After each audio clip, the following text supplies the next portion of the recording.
world. It's astounding to me, but I understand why. So the press includes New York Times, the Washington Post, CNN, BBC, the Italian news, local news in New Orleans, French National Radio Program, the Canadian Broadcasting Company, Australia, and I'm sure there's more. So we also have representatives from Italian American organizations from around the country, from the following states: California, Massachusetts, New York, New Jersey, and Brooklyn. There's a host of other people who wanted to be here, who could not make it, and they all send their regards. But this all demonstrates something. It demonstrates the significance of why we're here, and I'll address that later. This event was made possible by help from some local folks, as I'll call them, in New Orleans. They've been so terrific. I'm going to point them out. The first one, of course, is Frank Maselli. I begged him to sing, and thank you so much. I really appreciate it. Frank is the honorary consul of Italy to New Orleans. He's also the CEO and president of this cultural center. He loaned this to us. He put a lot of time, work, and effort into it to make this a success, and I want to thank him publicly. I also made two wonderful friends local here to New Orleans. That's Charles Marsala, over to my left, and Sal Perricone. These two gentlemen will remain after the program for a Q&A session. And I really invite anyone who's interested in more details about what happened to be present at that event. I want to let you know that we're not going to talk about names of those people who organized the mob. We're not going to go that route. This is a very positive function. This is a function that is going to embrace the past so we can move forward in the future. We're not going to do that. Now, before I introduce you to the Reverend Cherie, I want to read the names of the 11 victims. Antonio Bagnetto, fruit peddler. James Caruso, stevedore. Loretto Camitas, tinsmith. Rocco Girardi, stevedore. Joseph Macchia, fruit importer. Antonio Marchesi, fruit peddler. Pietro Monasterio, cobbler. Emmanuel Polisi, street vendor. Frank Romero, ward politician. Antonio Scafidi, fruit peddler. Charles Trainer, rice plantation laborer. These 11 men were murdered and slaughtered. And what this means today is not just for a local issue, but a national issue and an international issue. We hope that this serves as a building block and as a platform for people to address past terrible tragedies so that we can move forward. And I really think that's the case. It also would not be possible if Mayor Cantrell didn't embrace this with such a wonderful open arms. She's been terrific. I've asked my 3 daughters to emulate her. I think the world of her. I use one word when people ask me to describe her. I said she's cool, and that's my line. So I'm now going to introduce you for 5 minutes of remarks. The Most Reverend Cherie. He's going to be called later on for more extensive remarks. So I bring to you Most Reverend Cherie.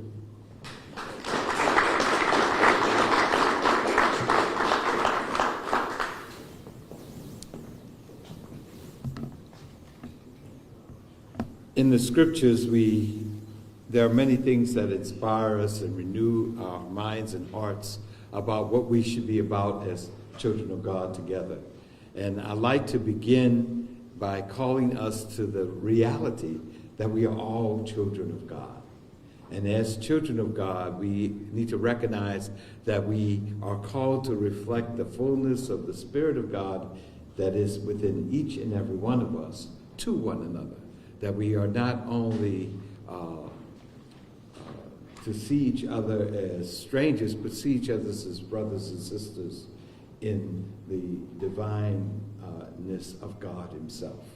So I ask us as we gather at this time and have this kind of commemoration of what the past has taught us, as we look back at that event, let us ask ourselves seriously to and contemplate seriously what it means for us to reflect the love and mercy of God to one another, even through the things, the tragedies and the hurts and pains that we have experienced in our journey together. And let us ask God to renew us and empower us to show one another His mercy, and that enables us to rise above those disheartening events of our lives, and gives us the hope to look to the future with strength and be reconciled to one another. So I ask us to pray.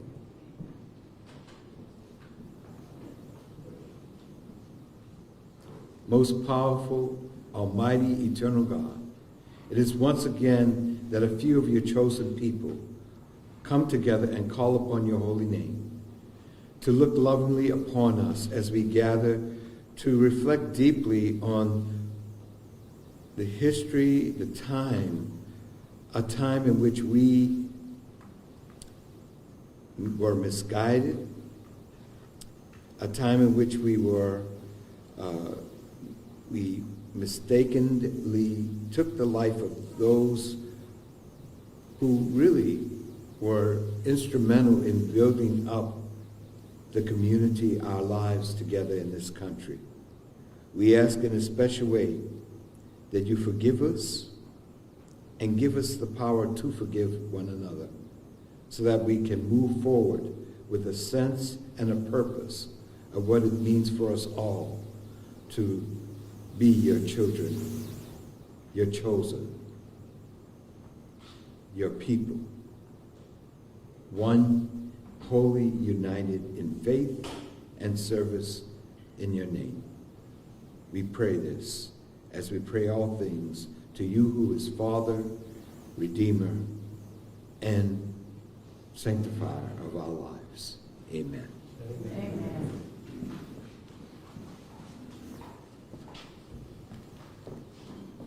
Thank you, Bishop. Those are very kind words, very appropriate. I'm now going to introduce you to the point person, liaison, from the mayor's office. When we started to approach the mayor's office and we discovered that they were going to embrace this concept, Mayor Cantrell appointed Vincenzo Pasquantonio to deal with me, not so much because he's a young man from the Bronx, a Yankee fan, am I right? Yes. But because he is the, executive director of the City of New Orleans Human Relations Commission. And he couldn't have been more terrific in terms of dealing with us and helping us get this all together, having the mayor here today. I know she couldn't wait to come here. I know that. I mean, I got that feeling. It's hard to describe, but it's a feeling right here. I just felt that when I saw her today. She shook my hand and embraced me. I said, that's the person I want to see. Because you judge a person within seconds, and I got that right away. It's the same thing with Bishop. So I want to introduce Vincenzo. Please come on.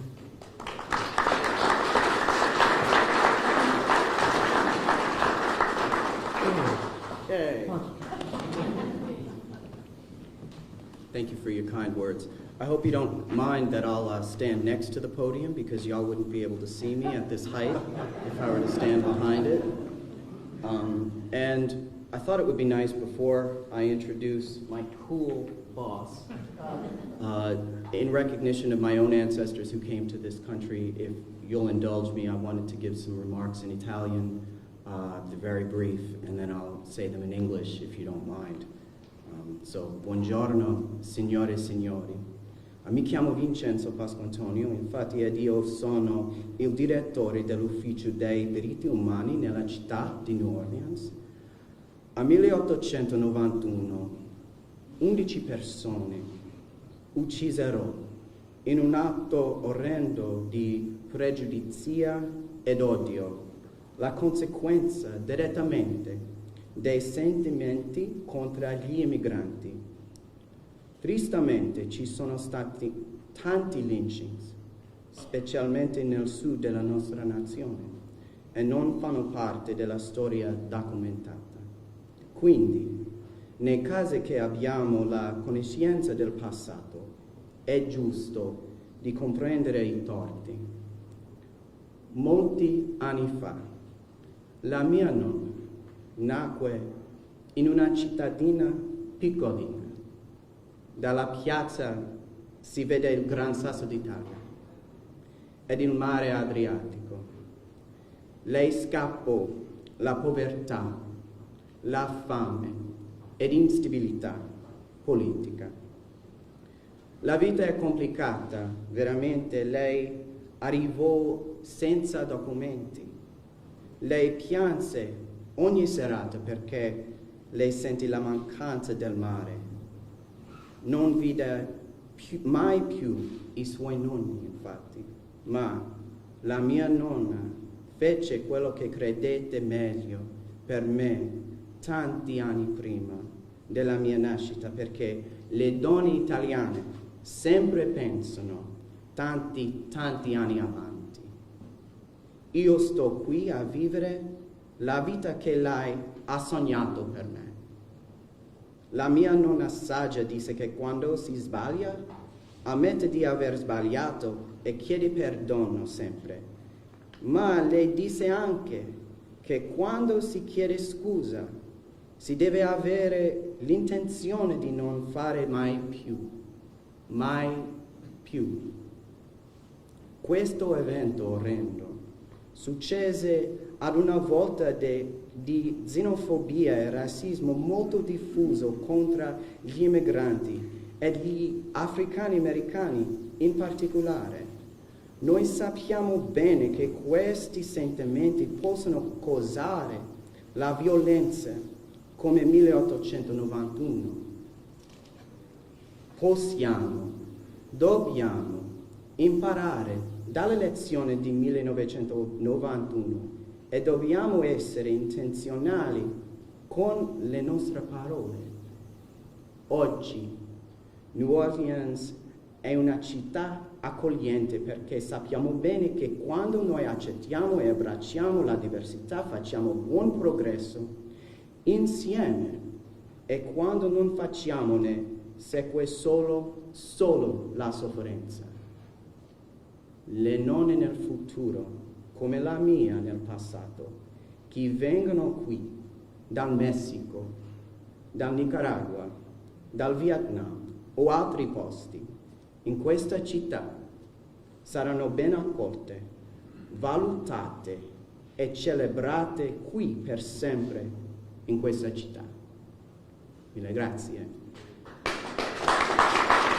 And it's only polite for me to just say those brief remarks in English, if you don't mind. So I said that in 1891, 11 people were killed in a horrendous act of prejudice and hatred, the result of widespread anti-immigrant sentiment. And sadly, there have been many lynchings, especially in the southern part of this country, that were not part of documented history. So in cases where we have an understanding of what happened in the past, it's right to acknowledge its wrongs.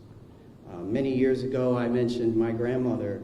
She was born in a small town, and from the piazza, she could see the Gran Sasso d'Italia, the mountains, and the Adriatic Sea. And she had to flee poverty and hunger and political instability. And life is complicated. She actually came here without documents. And she never saw her grandparents again. She cried every night because she missed the sea.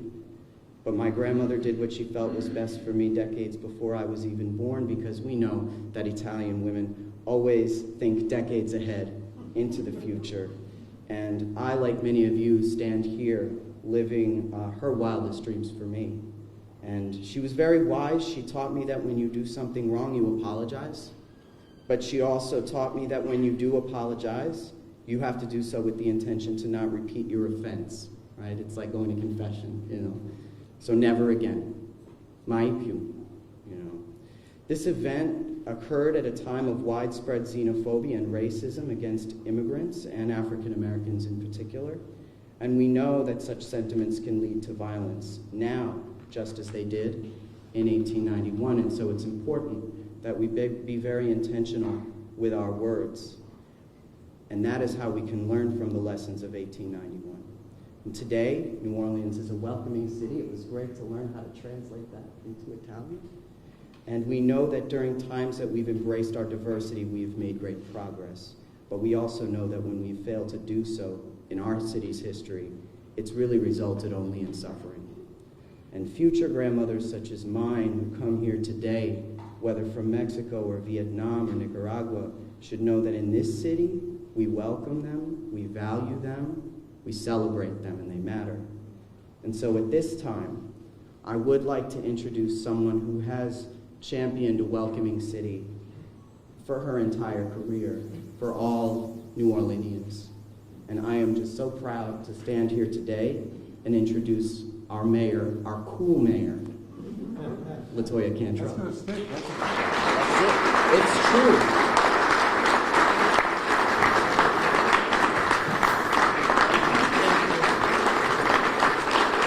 Thank you so much. I appreciate it. All these microphones are here for a good reason. Well, good morning, and thank you again for the beautiful introduction and your kind words, Vince. Also, I have to acknowledge Michael Santo, who, of course, and the Order Sons and Daughters of Italy. Bishop Cherie, thank you for being here with us. Our Honorable General Counsel of Italy, thank you so much. He mentioned the office is in Houston, but I said we need to make sure we have something in New Orleans. Frank Maselli, thank you. And of course, Vincenzo, for your work on this. And I also want to recognize our International Director of Intergovernmental Affairs, Ms. Rosine Pimasanga, who is in the back. Please stand, Ms. Rosine. Thank you. She's been very instrumental on this, but as we, as a city, really embrace the international fabric that is woven within this city that has made New Orleans truly who she is. So I am absolutely here today in my capacity as mayor of this city, speaking for the city of New Orleans in our entirety and standing up for her and for all of her people. I am here as this issue, in my opinion, is called for a formal apology. On March 14th, 1891, 11 Italians were made the victims of a lynch mob on the streets right here in the city of New Orleans. The city government at that time declined to seek justice for our people, and in fact was implicated in the violence. That's why I'm here, and that's why I'm standing. This led to a rupture in Italian-American relations, and it was a serious, very serious injustice. It is my role to step up and wrangle with the difficult parts of our shared story, and to do so with honesty and with seriousness. What happened to those 11 Italians, it was wrong, and the city owes them and their descendants a formal apology. Again, that's why I'm before you. At this late date, we cannot give justice, but we can be intentional and deliberate about what we do going forward. This attack was an act of anti-immigrant violence. New Orleans is a welcoming city, and I played a role in creating that and passing that resolution while serving on the New Orleans City Council for 6 years. And violence like this cannot be tolerated. The Italian-American community is not alone in their cries for justice. We know that as well. In our 300 history of the city of New Orleans, that we have accomplished really so much, and we just came off of our 300th anniversary, commemorating it. But there remain serious and dark chapters to our shared story that remain untold and unaccounted for. There are many communities, ethnic and racial minorities, communities of color, members of our LGBT community that have never had their wrongs done to them or their people addressed. That's a fact as well. Some people didn't want me to make this apology today. But if you know me, I'm always going to have the courage to stand up what I know is the right thing to do in spite of. And some of that led to, well, will this mayor then open up the floodgates, right? Where does it stop? Who gets an apology? Who doesn't? So I'm here today because it's not just about black and white. It's not just about what happened then. It's about what we do and what we do next. Because we have an obligation, because I have a responsibility to deal with what's in front of me and to speak honestly about the challenges we face and those that shape our history, and more importantly, our future. In 128 years, will we be proud of who we are now in 128 years from now? Of what we're doing right now? That's how I put things into perspective, because it is, in fact, about moving forward. In 128 years, what will our great-grandchildren say, looking back on New Orleans in the year of 2019? What will they say? We have a shared responsibility to make them proud. I believe that. And I'm not just a mayor, I'm a mother. That means something to me. So with that, I want to make sure that we work together and see that our city live up to her reputation as being a welcoming city. Because talk is cheap. And I want to demonstrate to you that I am not only your mayor, but I'm willing not only to talk it, but I'm willing to walk it. We reject anti-immigrant violence and anti-immigrant rhetoric. We reject gun violence and the scapegoating of those who are different. We embrace the stranger. We embrace the foreigner. We embrace those who come here seeking something better than what they have left behind. So I stand here with you today, and I issue this formal apology for ugliness that is 128 years old. And I ask you to continue to stand with me against anti-immigrant violence, against division, and to stand up for what I've coined a city of yes, and for the idea that we have a responsibility to be inclusive, to be intentional, and to be the kind of people that our children are not apologizing for 128 years from now. That's what this is about. That's what this is about. And I had the fortunate opportunity of leading a delegation to Cuba last week.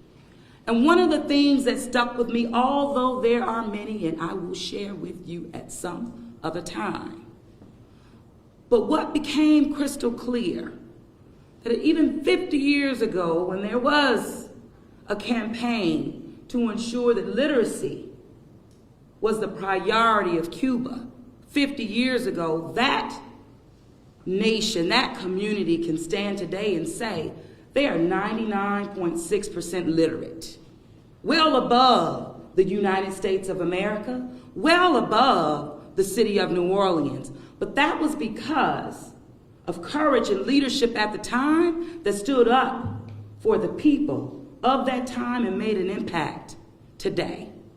So that's the type of mayor that I plan to be, and I'm standing up to be for each and every one of you, having the courage to plant seeds today so that again, in 128 years from now, that no one has to apologize not only for my actions, but for yours alike. We truly are in this together. Thank you for that. Thank you for that. We cannot change history, but we can acknowledge it and we can grow from it. So I want to say thank you to our Italian American community who has made New Orleans what she is today. It's a fact. It's a fact. For your contributions to the culture and economy, our landscape of our city, and of course our country. We cannot deny that. So on behalf of the citizens of New Orleans, I will present a proclamation to the Honorable Ferrito and to the Italian American community at this time. And no one forced me to stand up. I was simply asked. And that is all it takes. If you want something, say something. And be willing to go the extra mile to make it happen. And just imagine what we can do for our future. I want to acknowledge our district attorney who was with us, Leon Canizero. Thank you, sir. Didn't see you initially. Yes. Didn't see you initially, sir, but I know what you mean to this community and to the Italian American fabric of our community. So with this, Mr. Federico, I do not want to destroy your last name. You can teach me because I'm willing to learn. But if nothing else, I came in red and white and I said I'll be standing by the flag with green to show you that I was intentional about coming here, standing up, and to apologize on behalf of the city of New York. Thank you. Thanks a lot.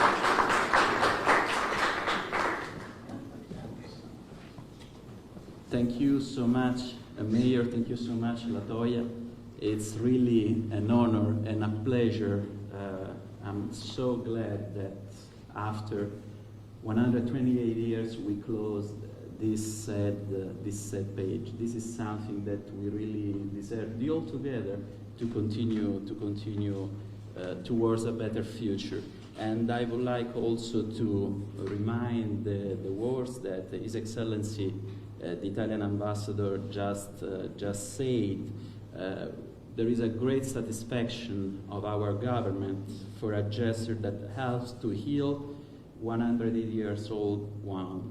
The Italian American community has helped to shape the future and history of New Orleans, as you said, Louisiana and the United States, and provided an invaluable contribution to the progress of this great country. And we will continue to stand with this great country. Thank you so much.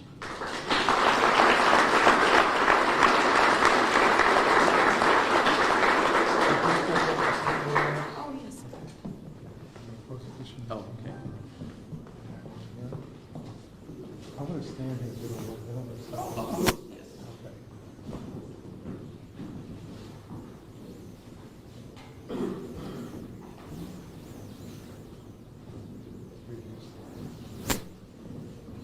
I'm the only one wearing red and white.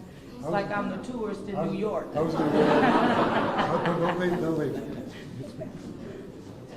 John? These are the folks that we want to see. Thank you.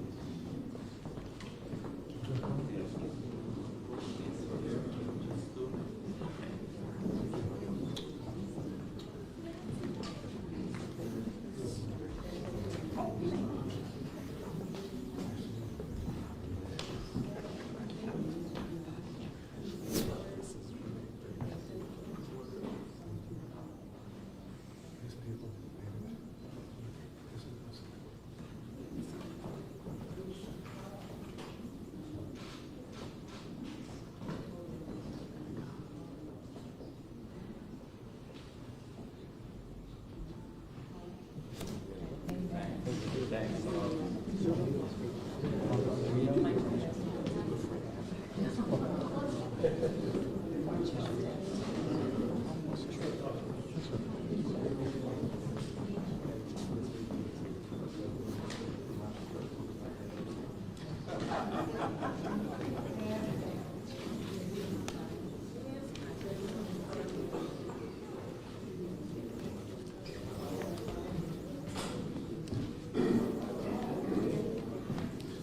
I'm very proud to be a part of this, as you can tell. And it didn't come about easy in terms of everything that we had to do with the mayor. Made it so much easier after we reached that level. But I do want to tell you that we're not done in terms of seeking justice. There's another part of the equation here. We're going to, as part 2 of the local equation, we're going to erect a statue, or at least we're looking toward that, to recognize and to pay homage and memorialize this event. And it's going to be very classy, it's going to be respectful, and it's going to be positive. There's another point I want to bring to you, that after this all happened in 1891, at least 50% of the press around the nation reported this tragedy in a very odd way. They applauded it. So, for example, the day after this happened, on March 15, 1891, the New York Times printed a headline that read, "Chief Hennessy avenged." Avenged by the mob rule. The next day, in an editorial, the New York Times editorial read in part, "These sneaking and cowardly Sicilians, the descendants of bandits and assassins, who have transported to this country the lawless passions, the cutthroat practices, and the oath-bound societies of their native country, are to us a pest without mitigation. These men of the mafia killed Chief Hennessy." This is after the trial. "In circumstances of peculiar atrocity. Lynch law was the only course open to the people of New Orleans." This is what was printed in a significant newspaper that went nationwide. So the other part of the equation is to seek justice from the New York Times as well.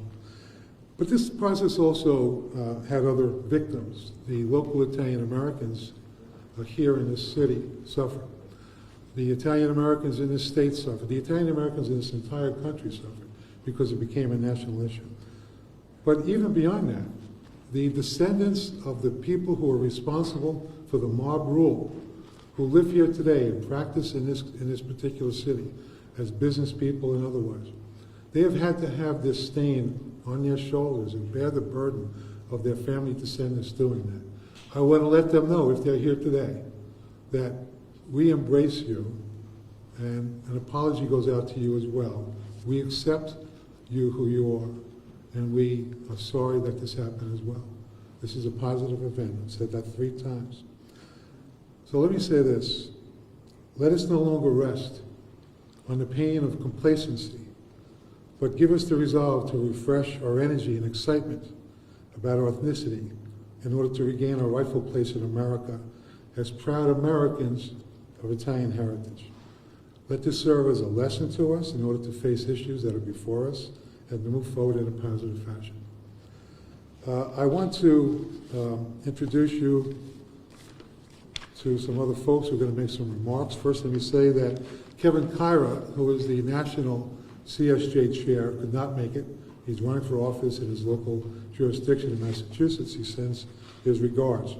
The National President of the Order of Sons and Daughters of Italy, Vera Girolami, also could not make it. She's from California. She had scheduling conflicts. But in their place are 2 people who are my friends, and I'll introduce you to them. First, I would like to have Frank Maselli come up to say some remarks. He's the Honorary Consul of Italy.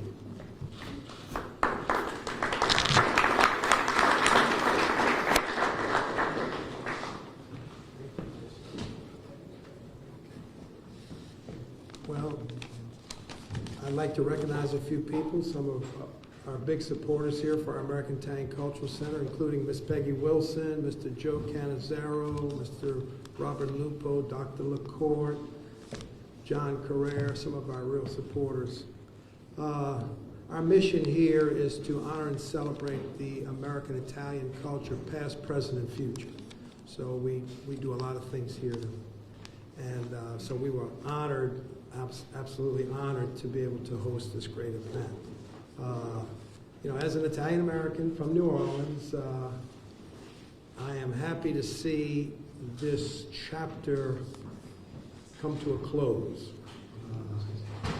You know, not that it's, in the past, many of the Italian Americans here didn't even know that this ever happened. You know, we had to educate a lot of people. And so, but as people learn, you know, a bigger issue, but now we're